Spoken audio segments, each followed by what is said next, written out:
नमस्कार। आज हम विज्ञान की एक बहुत ही फैसिनेटिंग दुनिया में चलेंगे और बात करेंगे एक ऐसी चीज की जो बहुत छोटी है लेकिन इनक्रेडिबली पावरफुल है। जी हाँ, हम बात कर रहे हैं परमाणु की। तो आज हम क्या-क्या समझने वाले हैं? सबसे पहले हम देखेंगे कि एक परमाणु की असली पहचान क्या होती है। फिर हम मिलेंगे इसके कुछ खास रिश्तेदारों से, जैसे कि आइसोटोप्स, आइसोबार्स और आइसोटोन्स। और हाँ, आखिर में ये भी जानेंगे कि ये हमारी रोजमर्रा की जिंदगी में कहाँ काम आते हैं। तो चलिए सबसे पहले एक बहुत ही बेसिक सवाल से शुरू करते हैं। हम एक तत्व यानी एक एलिमेंट को दूसरे से अलग कैसे पहचानते हैं? मान लीजिए हाइड्रोजन और हीलियम में क्या फर्क है? तो इसका जवाब छिपा है उन छोटे छोटे पार्टिकल्स में जिनसे हर परमाणु बना होता है। देखिए, हर परमाणु के केंद्र में यानी न्यूक्लियस में होते हैं प्रोटॉन्स, और इन्हीं प्रोटॉन्स की संख्या को हम कहते हैं परमाणु संख्या या एटॉमिक नंबर, जिसे हम Z से दिखाते हैं। ये किसी भी एलिमेंट का समझिए आधार कार्ड नंबर है, यूनिक आईडी। मतलब एक एलिमेंट के सभी परमाणुओं में प्रोटॉन की संख्या हमेशा हमेशा सेम रहेगी। अच्छा, न्यूक्लियस में प्रोटॉन्स के साथ साथ न्यूट्रॉन्स भी होते हैं। तो जब हम प्रोटॉन्स और न्यूट्रॉन्स की कुल संख्या को जोड़ देते हैं तो हमें मिलती है द्रव्यमान संख्या या मास नंबर। इसे हम A से दिखाते हैं। और क्योंकि ये दोनों प्रोटॉन और न्यूट्रॉन न्यूक्लियस में रहते हैं, इसलिए इन्हें साथ में न्यूक्लियॉन्स भी कह देते हैं। चलिए एक उदाहरण लेते हैं, जैसे कार्बन का। एक स्टैंडर्ड कार्बन परमाणु में 6 प्रोटॉन होते हैं, तो इसकी परमाणु संख्या यानी Z हो गई 6। और इसमें 6 न्यूट्रॉन भी होते हैं, तो इसकी द्रव्यमान संख्या यानी A कितनी हुई? 6 प्रोटॉन प्लस 6 न्यूट्रॉन मतलब 12। तो अब तक तो सब स्ट्रेट फॉरवर्ड था, है ना? लेकिन अब आती है एक मजेदार बात। क्या ऐसा हो सकता है कि एक ही एलिमेंट के एटम्स का वजन अलग अलग हो? मतलब हैं तो वो कार्बन ही, पर कोई हल्का तो कोई भारी। जवाब है हाँ, ऐसा बिल्कुल हो सकता है। और यहीं से कॉन्सेप्ट आता है आइसोटोप्स का। आइसोटोप्स या समस्थानिक एक ही तत्व के वो परमाणु होते हैं जिनमें प्रोटॉन की संख्या तो सेम होती है, लेकिन न्यूट्रॉन की संख्या अलग अलग होती है। प्रोटॉन सेम मतलब एलिमेंट सेम, लेकिन न्यूट्रॉन अलग मतलब वजन अलग। इसका सबसे बढ़िया एग्जाम्पल है हाइड्रोजन।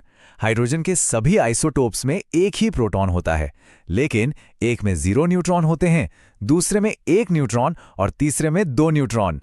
हैं तीनों हाइड्रोजन, पर वजन अलग अलग है। और पता है, ये आइसोटोप नाम भी बड़ा इंटरेस्टिंग है। इसे 1913 में मार्गरेट टॉड नाम की एक स्कॉटिश डॉक्टर ने सुझाया था। इसका मतलब होता है एक ही जगह। क्यों? क्योंकि एक एलिमेंट के सारे आइसोटोप्स पीरियोडिक टेबल में एक ही जगह पर रखे जाते हैं। आखिर हैं तो वो सब एक ही एलिमेंट है ना? तो आइसोटोप्स तो हो गए एक ही परिवार के सदस्य। अब आगे बढ़ते हैं और देखते हैं कि कैसे अलग अलग परिवारों मतलब अलग अलग एलिमेंट्स में भी कुछ कॉमन हो सकता है। अब बात करते हैं आइसोबार्स की। ये अलग अलग एलिमेंट्स के एटम्स होते हैं, लेकिन इनका मास नंबर यानी वजन एक जैसा होता है। मतलब प्रोटॉन अलग, न्यूट्रॉन अलग, पर दोनों का जोड़ सेम। जैसे आर्गन 40, पोटाशियम 40 और कैल्शियम 40। ये तीनों अलग अलग एलिमेंट्स हैं, पर इन सबका मास नंबर 40 ही है। और फिर आते हैं आइसोटोन्स। इनके नाम में ही टोन है जो न्यूट्रॉन से मिलता जुलता है। तो ये वो एटम्स हैं जिनमें न्यूट्रॉन की संख्या सेम होती है, भले ही वो अलग अलग एलिमेंट्स के क्यों ना हो। जैसे क्लोरीन 37 और पोटाशियम 39। इन दोनों में 20 न्यूट्रॉन होते हैं, इसलिए ये आइसोटोन्स हैं। तो चलिए एक बार जल्दी से रिवाइज कर लेते हैं। आइसोटोप्स में प्रोटॉन सेम होते हैं, आइसोबार्स में मास नंबर यानी वजन सेम होता है, और आइसोटोन्स में न्यूट्रॉन सेम होते हैं। बिल्कुल सिंपल है। चलिए अब वापस आइसोटोप्स पर आते हैं और इन्हें थोड़ा और करीब से देखते हैं, क्योंकि साइंस में इनकी इंपॉर्टेंस बहुत ज्यादा है। देखिए, आइसोटोप्स 2 तरह के होते हैं। एक होते हैं स्टेबल यानी स्थिर, ये जैसे हैं वैसे ही रहते हैं, बदलते नहीं। और दूसरे होते हैं रेडियो एक्टिव यानी रेडियोधर्मी। इनके न्यूक्लियस अनस्टेबल होता है और ये समय के साथ टूटकर रेडिएशन छोड़ते हैं और दूसरे एलिमेंट्स में बदल जाते हैं। तो आइसोटोप्स की सबसे खास बात क्या है? देखिए, क्योंकि उनमें प्रोटॉन और इलेक्ट्रॉन की संख्या सेम होती है, इसलिए उनकी केमिकल प्रॉपर्टीज मतलब वो रिएक्ट कैसे करेंगे वो लगभग एक जैसी ही होती हैं। लेकिन क्योंकि उनका वजन यानी मास अलग अलग होता है, तो उनकी फिजिकल प्रॉपर्टीज जैसे डेंसिटी अलग होती हैं। अच्छा, कभी सोचा है कि पीरियोडिक टेबल में एलिमेंट्स का एटॉमिक मास अक्सर पॉइंट्स में यानी डेसिमल्स में क्यों लिखा होता है? जैसे क्लोरीन का 35.5, वो इसीलिए क्योंकि ये मास असल में उस एलिमेंट के सभी नेचुरल आइसोटोप्स का एवरेज मास होता है। और ये एवरेज कैसे निकालते हैं?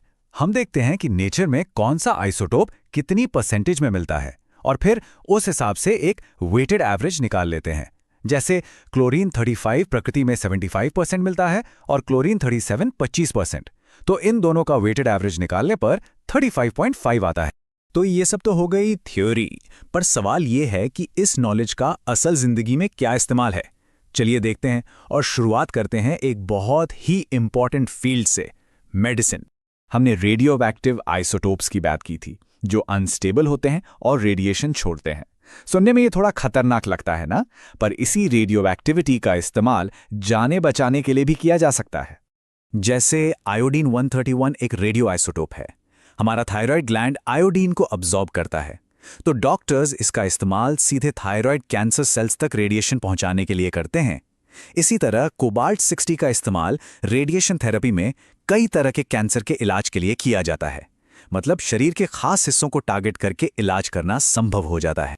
तो आज हमने क्या सीखा? हमने सीखा कि किसी परमाणु की पहचान उसके प्रोटॉन से होती है, लेकिन न्यूट्रॉन की अलग अलग संख्या की वजह से हमें मिलते हैं आइसोटोप्स, आइसोबार्स और आइसोटोन्स।